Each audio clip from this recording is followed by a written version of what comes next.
Bismillahirrahmanirrahim. Assalamualaikum warahmatullahi wabarakatuh. Pada video kali ini di channel saya kita akan buat segmen baru namanya Ngaji Faraid. Di segmen Ngaji Faraid ini kita akan membahas tentang ilmu faraid atau pembagian waris, tetapi yang sederhana saja. Kalau mau yang tingkat tinggi harus baca kitabnya gitu ya. Oke, di video ini kita pendahuluan dulu lah. Ini kan video pertama ya untuk segmen Ngaji Faraid. Kita mulai dengan definisi ilmu faraid. Ilmu faraid adalah ilmu tentang pembagian harta warisan, mengetahui orang-orang yang berhak menerimanya dan bagaimana cara pembagian harta warisan tersebut. Itulah definisi dari ilmu faraid. Kemudian bagaimanakah hukum mempelajari ilmu faraid? Yang pertama adalah fardu ain. Itu jikalau daerah orang yang mau mempelajari ilmu faraid ini benar-benar tidak ada yang bisa sama sekali dalam pembagian harta warisan. Jadi hukum mempelajari ilmu faraid di sini adalah fardu ain. Tetapi jikalau nanti minimal ada satu orang yang sudah bisa dalam pembagian harta warisan di daerah tersebut, maka hukumnya adalah fardu kifayah. Selanjutnya, rukun pembagian harta warisan. Yang pertama adalah orang yang meninggalkan warisan. Yang kedua, orang yang menerima warisan. Yang terakhir adalah harta warisan. Jikalau nanti ada salah satu dari rukun ini tidak terpenuhi, maka pembagian warisan tidak bisa dilakukan. Misalkan harta warisan di poin ketiga, ini tidak ada. Nah, bagaimana? Apa yang akan dibagi kalau harta warisannya tidak ada?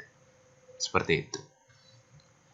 Begitupun nanti syaratnya, ini harus terpenuhi juga. Apakah syarat-syaratnya itu? Yang pertama adalah orang yang meninggalkan warisan ini benar-benar meninggal dunia.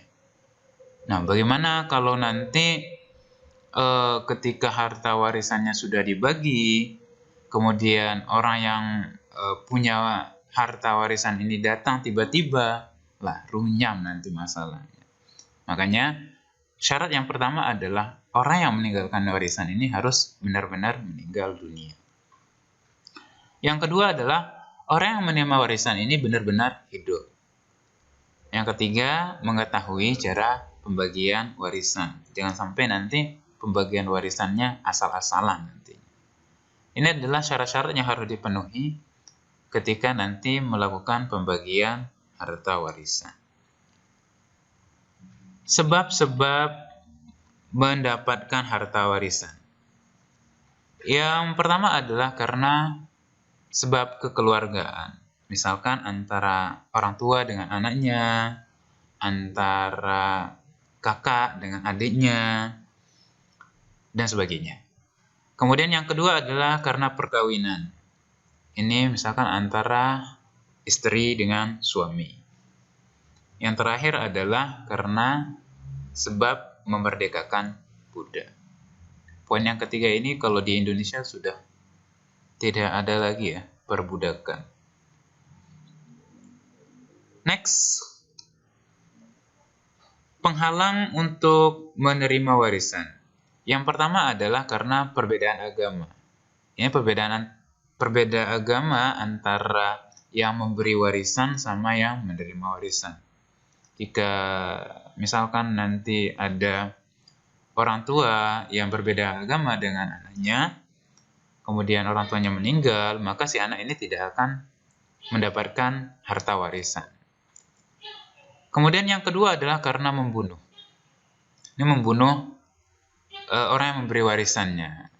Karena dia mau cepat-cepat mendapatkan warisan misalkan, kemudian dia membunuh orang yang mau memberikan warisan kepadanya, maka dia tidak akan dapat apa-apa karena penghalang untuk mendapatkan warisan yang kedua adalah karena membunuh. Yang terakhir adalah karena dia sebagai budak. Jadi kalau budak ini tidak bisa mendapatkan harta warisan.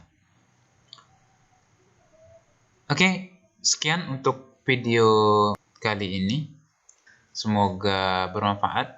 Semoga kedepannya bisa kita berlanjut di segmen ngaji faraid ini.